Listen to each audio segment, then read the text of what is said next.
중국에서 헝다 사태보다 심각한 문제가 발생했습니다. 중국 북부 라오닝성에서 남부 광둥성까지 중국 본토 31개 지역 중 무려 10곳에서 전력난이 발생한 것입니다. 중국 언론에 따르면 랴오닝 지린, 헤이룽장 등 중국 동북 3성은 지난 23일부터 일부 지역에 대한 제한 송전을 실시하고 있다고 하는데요. 선양시 일부 지역의 경우 23일 오후 4시에 시작된 정전이 자정까지 계속되었습니다. 심지어 일부 아파트 단지는 주민에게 30일까지 전기가 제한 공급될 것이라고 예고했습니다. 대도시에서도 저녁 시간 전기가 끊기자 주민들은 세계 2위 경제대국 중국에서 어떻게 이런 일이 벌어질 수 있느냐면서 불만을 쏟아내고 있는 상황입니다. 뿐만 아니라 중국 당국은 공장 수천 곳의 전기를 중단해버린 상황입니다.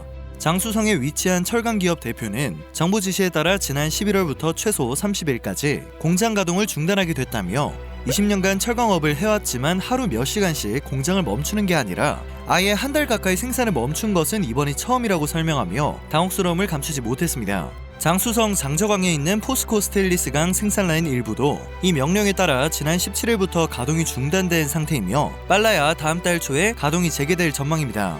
또 애플 납품 공장 여러 곳도 이달 말까지 생산이 중단되는 등 전력난으로 인한 피해는 중국에 진출한 기업들에게도 큰 영향을 끼치고 있습니다.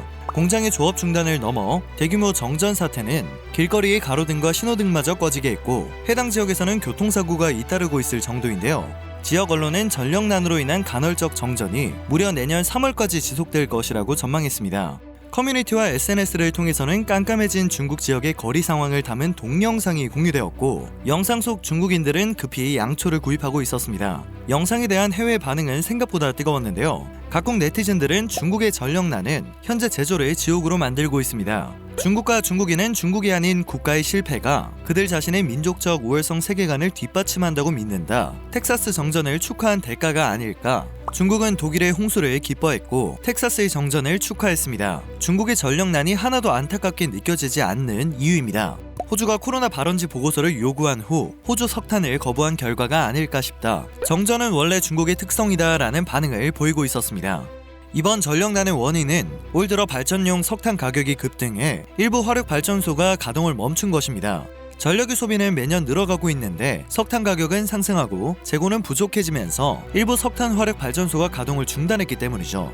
최근 중국 내 발전용 석탄 가격은 올해 초보다 무려 50% 이상 상승했습니다. 전력 생산 원가가 판매가를 추월해 발전소를 가동하면 오히려 손해를 보게 되어 일부러 발전량 증가를 제한한 것도 전력난의 원인이 되었습니다. 적은 강수량 또한 원인입니다. 수력 발전이 원활하게 이루어지지 못하고 있는 거죠. 특히 중국 남부 지역에는 예년보다 비가 적게 내리면서 수력 발전이 평년 수준을 크게 밑돌았습니다. 문제는 중국의 원난과 쓰촨 등 수력이 풍부한 서부와 남부에서 전기를 생산해 인구가 많은 동쪽으로 보내는 서전 동송 프로젝트를 추진해왔다는 점이었습니다. 올해 4월 중국 서남부 상류에 비가 적게 내리면서 일부 댐의 수위가 수력 발전을 할 수 없는 수준으로 낮아진 것입니다. 광둥의 경우 전체 전력 사용량의 3분의 1을 원난 등 서부 수력 발전에 의존했는데요. 올 상반기 원난에서 광둥으로 보내는 전력량은 작년의 절반 가까이 줄었습니다. 갑작스러운 전력난이 아니라는 걸 알 수 있죠. 실제로 지난 5월에도 남부 광둥성 17개 도시에서 제한 송전이 이뤄진 적이 있었습니다. 당시에는 코로나 사태가 안정된 후 전력 사용이 급증하고 이상고온 현상에 따른 민간 전기 소비 증가 등이 원인으로 지목됐는데요. 중국의 전력 부족 사태가 점점 더 빈번하게 일어나고 있는 것으로 보아 전력난은 일시적인 현상이 아닐 것으로 예상되고 있습니다. 전문가들 역시 근본적인 문제 해결이 이루어지지 않는 이상 이런 형태의 전력 위기가 반복될 것이라는 분석이 나오고 있어 중국 현지는 발칵 뒤집힌 상황입니다. 외신들의 분석 또한 비슷합니다. 대표적으로 블룸버그 통신은 현지 시간으로 26일 중국의 진짜 위기는 부채 위기를 맞은 부동산 개발 기업 헝다가 아니라 전력난이라고 전했습니다.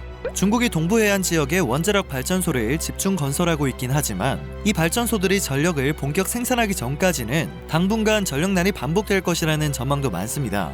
또 시진핑 주석이 2030년까지 탄소 배출 정점을 찍은 후 2060년 이전 탄소 중립을 달성하겠다고 공언하면서 중국 발전량의 49%를 차지하는 석탄 발전에 대한 규제가 더욱 강화될 전망입니다. 이러한 전력난이 앞으로는 더 자주 일어날 수밖에 없는 상황에 놓인 것입니다. 이러한 중국의 상황을 파악한 노무라 증권 등 세계적 투자은행들은 전력난을 이유로 중국의 경제 성장률 전망치를 속속 낮추고 있습니다.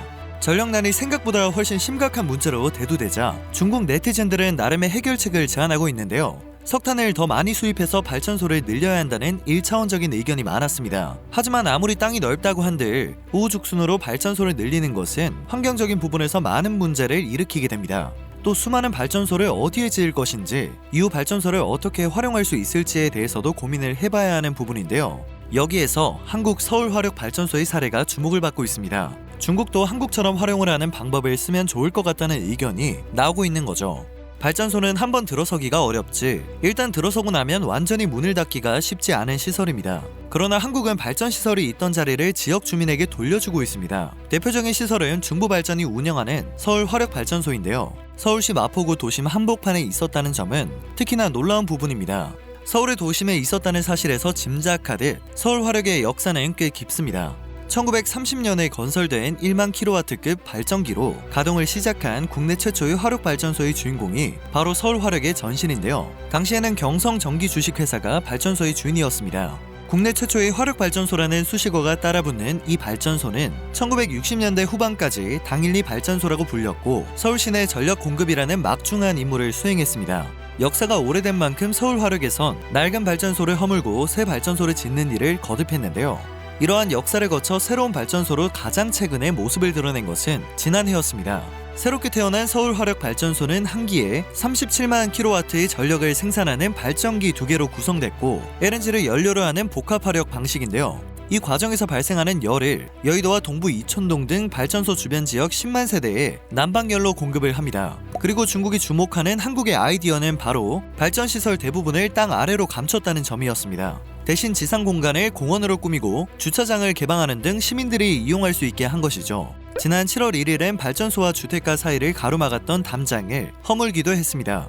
서울화력의 파격적인 변신은 여기에 그치지 않았습니다. 철거하지 않고 남긴 발전시설 일부를 전시와 공연을 할 수 있는 문화시설로 거듭나게 하는 계획을 추진하고 있는 건데요. 아직 구체적인 계획이 드러나진 않았지만 전기를 생산하던 발전소가 문화와 예술을 키우는 발전소로 탈바꿈하는 모습을 조만간 볼 수 있을 전망이라 벌써부터 기대를 사고 있습니다. 지난 2012년 한국중부발전과 서울시 마포구 문화체육관광부 3자 간 건설이행 협약을 맺고 도시재생 사업을 진행하고 있기도 합니다.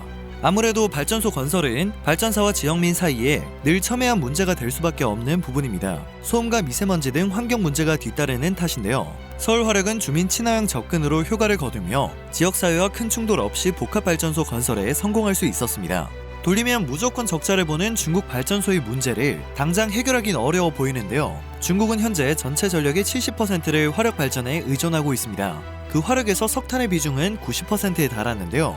발전소가 땅으로 들어가 지역 주민들의 난방을 담당하고 미세먼지와 대기오염을 최소화하는 방식은 그야말로 생각지도 못한 아이디어인 셈이죠.